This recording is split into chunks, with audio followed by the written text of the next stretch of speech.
বাবা তুমি তো মরে যাবে, তাই আমি আর তোমার বৌমা তোমার নামে গোয়ায় পিণ্ড দিতে যাচ্ছি। 1 বছর পরে ফিরবো। কিন্তু রিতা, বাড়িতে আমার বুড়ো বাবাকে দেখবে কে? আমার মাকে ফোন করেছি, মা আসছে। একটা বুড়োর সাথে তোমার মা এক ঘরে একা থাকবে, পাড়ায় কিন্তু কথা উঠবে। বুড়োর কিছু আছে? বুড়ো তো সব পাতার মুখো হয়ে গেছে। আরে ওই তো তোমার মা এসে গেছে। মা আস্তে আস্তে পড়ে যাবে, এসো এসো। মা আমরা তাহলে গয়ায় গিয়ে শ্বশুরের নামে পিণ্ড দিয়ে আসি। তুমি আমার শ্বশুরকে দেখো মা, আমার নামেও পিণ্ড দিয়ে আসিস। অমন কথা বলতে নেই মা। ওই গো এসো। বাবা আর তোমাকে মরার জন্য কষ্ট পেতে হবে না, আমি গয়ায় গিয়ে পিণ্ড দিয়ে দিলেই তুমি মরে যাবে। 1 বছর পর আসবি খোকা, ততদিন তো আমি মরে ভূত হয়ে আবার জন্ম নিয়ে নেব। টাটা। रुको जरा। Bye bye. অমন কথা বলতে নেই বুড়ো। বুড়ি, তুমি আমার একটা শেষ ইচ্ছে পূরণ করবে?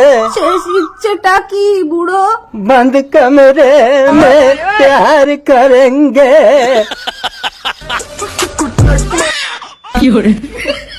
আমরা এসে গেছি মা। এ কার বাচ্চা তোমার কোলে? বাচ্চাটা ওদিকেও আমার বাপের মতো দেখতে। তা বাপের ছেলে বাপের মতো হবে না বাবা?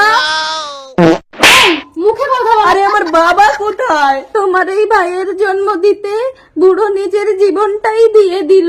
আমার একই সর্বনাশ হলো গো। এই শালা ভাইয়ের জন্ম দিতে গিয়ে আমার বাবাটা মরে গেল। তুমি কোথায় গেলে? বুড়ো